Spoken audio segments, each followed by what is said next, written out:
minute. Who are you?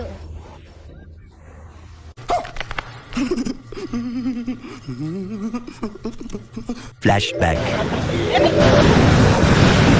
তো ভাই আজকে সন্ধ্যার দিকে বেরিয়েছিলাম একটু একটা কাজে বাইকটা নিয়ে, যেমনটা দেখলেন দুজন মহিলা একটা স্কুটিতে রং রুট দিয়ে আসতেছিল, আর একটু হলে আমাদের অ্যাক্সিডেন্ট হয়ে যেত। যাক, আল্লাহ বাঁচাইছে। তো আসেন আপনাদেরকে এখন ফুল বিষয়টা কিভাবে কি হয়েছে এক্সপ্লেন করতেছি, আশা করি মজা পাবেন।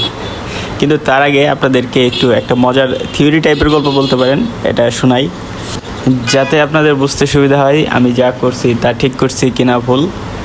আপনার কমেন্টে জানাবেন যে আমার এই কাজটা করা ঠিক হয়েছে কিনা। আমি জানি না আসলে ঠিক হয়েছে কিনা, বাট লেটস স্টার্ট। তো আপনি রাস্তায় বাইক চালাতে গেলে মূলত 3 টাইপের মানুষের মুখোমুখি হবেন।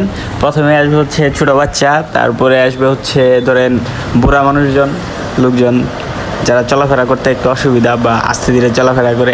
আর 3 নম্বরে পাবেন আপনি মহিলা মানুষ, বেডি মানুষ, যাই বলেন না কেন।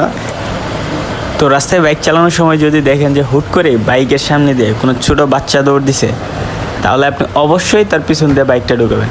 কারণ বাচ্চারা যে দৌড় দেয় আল্লাহর নাম নিয়ে, পিছনে বা আশেপাশে যদি মহাভারত হয়ে যাক, তাদের কোনো দেখার টাইম নেই। তারা সামনের দিকে যে যাবে সামনের দিকেই যাবে। তাই এই সময় যদি আপনি বাচ্চার পিছন দিয়ে বাইক নিয়ে চলে যান, আপনারা দুইজনই সেফ থাকবেন আল্লাহর রহমতে।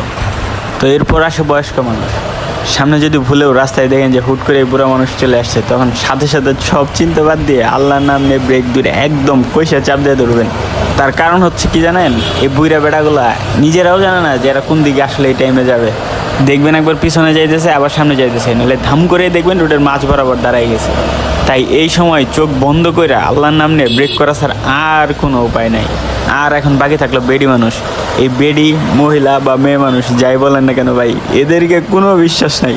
আপনি যাই করবেন দেখবেন দোষ আপনার উপরে এসে পড়ছে দিন শেষে। তাই যদি রাস্তার মাঝখানে হুট করে দেখেন যে বেডি মানুষ এসে পড়ছে, চোখ বন্ধ করে বাইকটা সোজা চালাই দিবেন, বাকিটা আল্লাহ ভরসা। কারণ বেডি মানুষের মনের মধ্যে ভাই যে পরিমাণ প্যাঁচ থাকে তা আমার আর আপনার দ্বারা বোঝা ইম্পসিবল। আর আমার সামনে যেহেতু আজকে একটা স্কুটিতে দুইটা বেডি মানুষ ছিল, আমি যে কী করবো এই টাইমে আমি নিজেও বুঝতেছিলাম না।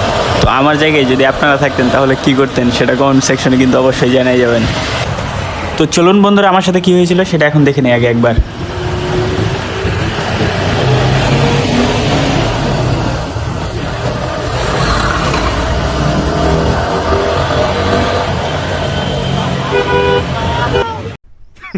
Women.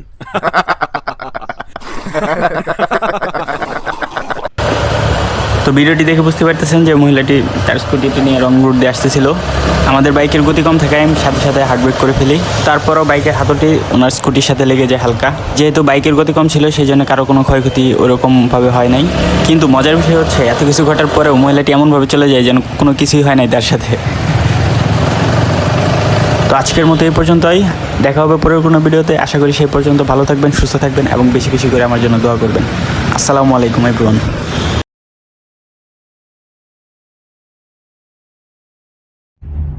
क्यों हिला डाला ना।